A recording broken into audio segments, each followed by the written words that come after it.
Salut amis YouTube! Les beaux jours reviennent à peine que l'on s'imagine déjà les pieds en éventail à siroter un bon cocktail au son de clapotis. Rajoute à cela une belle assiette d'huîtres et quelques cannelés et ta destination sera toute trouvée, le bassin d'Arcachon. Plus précisément, découvrons ensemble le Pilat-sur-Mer en commençant notre balade culturelle par la dune qui lui donna son nom. Comment est-elle arrivée là et comment évolue-t-elle? Comment diable l'orthographier? Comment et grâce à qui la contrée de pins et de sable l'avoisinant est-elle devenue la station balnéaire à la mode? Et quels sont les quelques trésors cachés de ce petit paradis? Toutes les infos, juste après ça.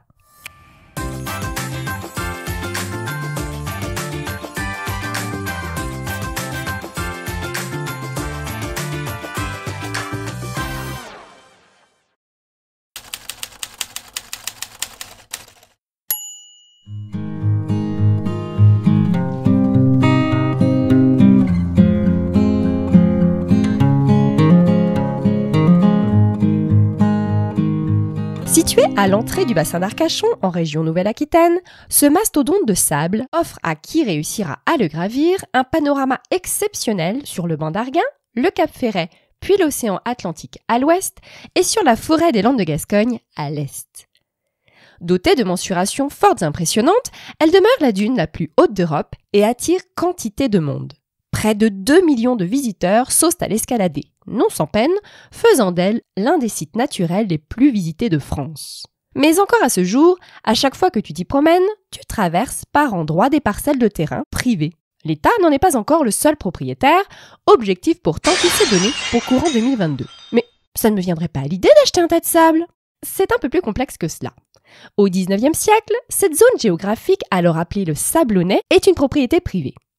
La société anonyme immobilière de Pilat-sur-Mer la rachète en très grande partie dans les années 1920 et s'empresse de la diviser et de la vendre en 20 lots perpendiculaires à la côte et se prolongeant dans la forêt usagère. Pour les acquéreurs de l'époque, il ne s'agissait alors que d'un placement financier. En un siècle, il y a fort à parier que les familles se sont agrandies, dispersées, voire même pour certaines fâchées, raison pour laquelle le nombre de propriétaires indivis ou pas était porté à plus de 150 en 2015. Pour exploiter le site commercialement, c'est donc un peu complexe.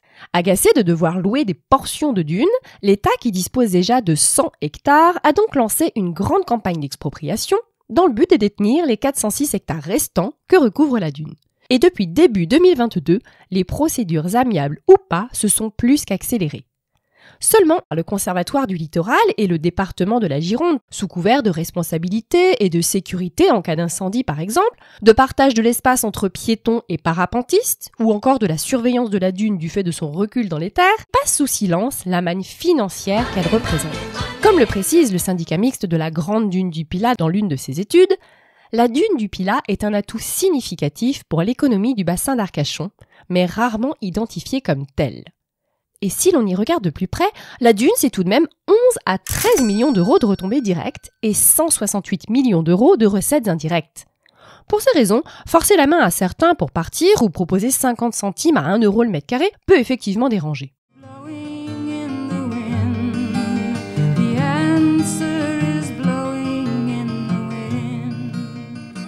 Pour comprendre comment la dune s'est formée, il faut d'abord assimiler comment le banc d'Arguin est né. Petit schéma explicatif. Si le bassin est fort éloigné géographiquement du Massif central et des Pyrénées, il n'en reste pas moins que le sable qu'on y retrouve provient en masse de ces zones montagneuses. Sous l'effet de l'érosion, des particules se détachent de parois rocheuses et après ruissellement dans les eaux de pluie se retrouvent dans la Dordogne pour les unes et dans la Garonne pour les autres. Les deux fleuves les entraînent et les regroupent au niveau de l'estuaire de la Gironde, où elles sont rejetées dans l'océan Atlantique. Mais leur voyage, déjà bien long, ne s'arrête pas là.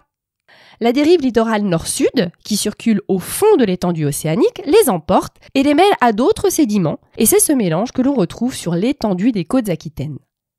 Projetés sous l'effet des vagues et du vent, ils alimentent ainsi les plages nées selon le même processus il y a plusieurs milliers d'années. Pour les grains passant outre ces deux phénomènes, le déplacement perdure jusqu'à un obstacle naturel de taille, l'entrée du bassin d'Arcachon. C'est à cet endroit que deux puissants courants se rencontrent, la dite dérive nord-sud et le jusant en provenance de l'intérieur du bassin qui apparaît à marée descendante et chasse le sable vers l'embouchure. Ces deux forces se freinent réciproquement, induisant ainsi une accumulation de sable, le fameux banc d'Arguin. Tu l'auras sans doute compris, ces phénomènes naturels sont perpétuels et modifient sans cesse le paysage visible depuis le sommet de la dune. Mais revenons-y justement à notre dune. Voici une coupe de profil du bassin tel que nous le connaissons. Le banc d'Arguin n'est ni plus ni moins qu'un immense réservoir qui, à marée basse et sous l'effet des vents d'ouest, se découvre et voit ses particules atterrir sur la côte voisine, créant puis approvisionnant sans cesse un gigantesque monticule, notre dune en question.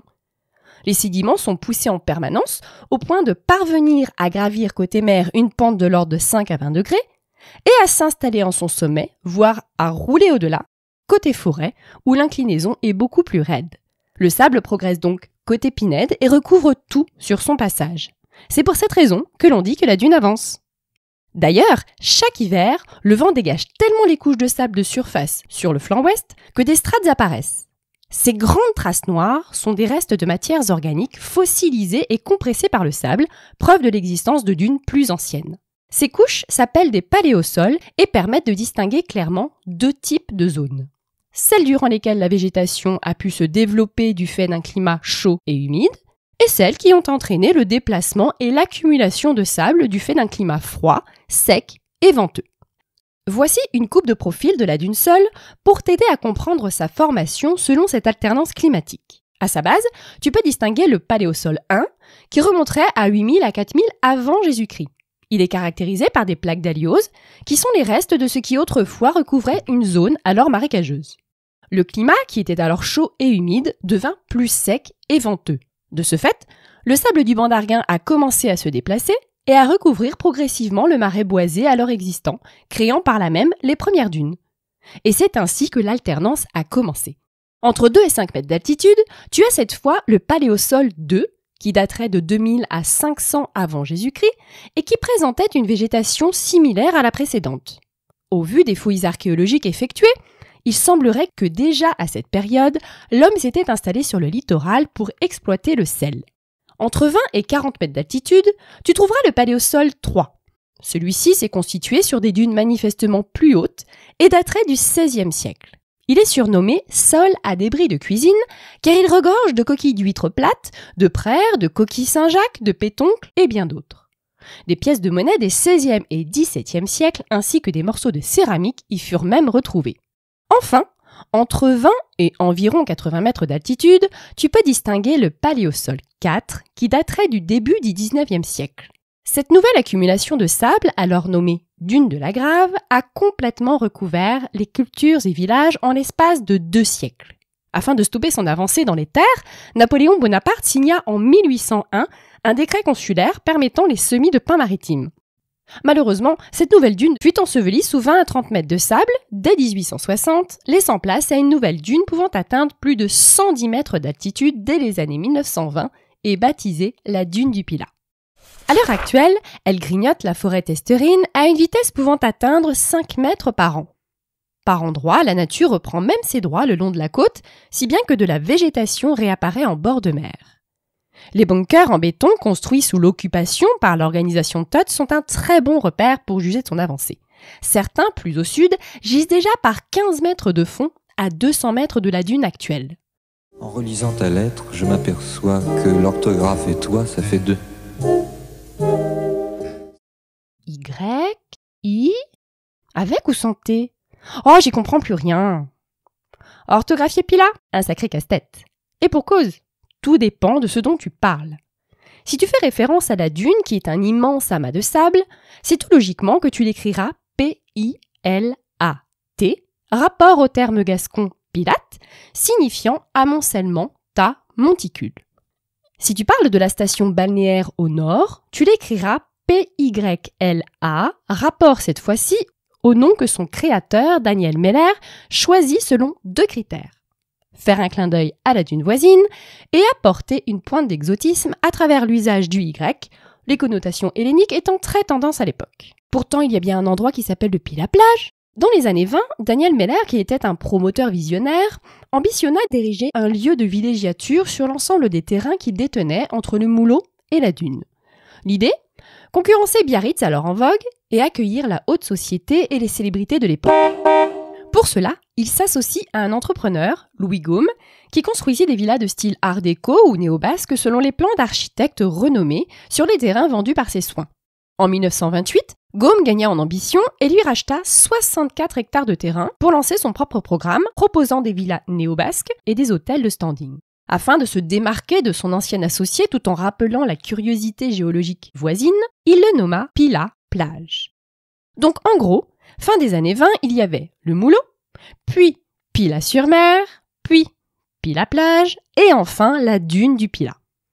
Afin de remettre un peu d'ordre dans tout cela, le conseil municipal de la Teste, commune sur laquelle les lotissements balnéaires étaient construits, décida qu'il n'y aurait qu'une seule et même station balnéaire, Pilat-sur-Mer. Pilat-Plage devint alors un de ses quartiers. Il est un coin de France où le bonheur fleurit, où l'on connaît d'avance les joies du paradis. Actuellement, le bassin est plus que jamais à la mode. La venue de célébrités ou la diffusion au cinéma de ces paysages à couper le souffle l'ont fait découvrir au grand public qui depuis se rue sur les locations estivales, les pinasses, le banc d'Arguin, ses huîtres, ses cannelés et j'en passe. Voici quelques petites infos gourmandes et touristiques qui valent la peine. Une visite en l'église Notre-Dame des Passes. Atypique, car de style byzantin, cette église datant de 1863 est dédiée aux marins qui devaient franchir les passes permettant l'accès au bassin d'Arcachon. Ce qui la rend toute particulière, c'est la statue de la Vierge de l'Avent qu'elle abrite. On en comptabilise moins de 10 en France, il s'agit donc d'un vrai petit bijou. Les cabanes Tchanké. Là encore, le Gascon a laissé son empreinte puisque Tchankas, signifiant échasse, il était tout naturel de les surnommer ainsi. Si elles sont inoccupées aujourd'hui, elles étaient stratégiques à la fin du 19e siècle pour la surveillance des parcs à huîtres. Si tu n'as pas encore regardé ma vidéo sur ce plaisir sucré, sache qu'un cannelé bien fait se doit d'être croustillant à l'extérieur et moelleux au cœur. Et au Moulot, il y a un spécialiste en la matière, Alain Guignard. Un arrêt par la cabane de l'Aiguillon par exemple, et tu comprendras la fierté des locaux pour leur bourriche d'huîtres. Tu ne pourras pas avoir plus frais, provenance directe du bassin. Le meilleur pour la fin, la dune du Pilat. Que ce soit pour contempler la vue de son sommet en pleine journée, ou de le faire qui plus est en bénéficiant du coucher du soleil, c'est un panorama incroyable qui s'offrira à toi. Alors, quand comptes-tu y faire un tour ? Si tu veux voir de superbes prises de vue du bassin et de la dune, je t'invite à aller voir la vidéo de Lieverline dont je mets le lien dans la description. Notre voyage est terminé. Si cette vidéo t'a plu, n'hésite pas à la liker et à la partager. Et pour me suivre, clique juste là. À bientôt. Ciao!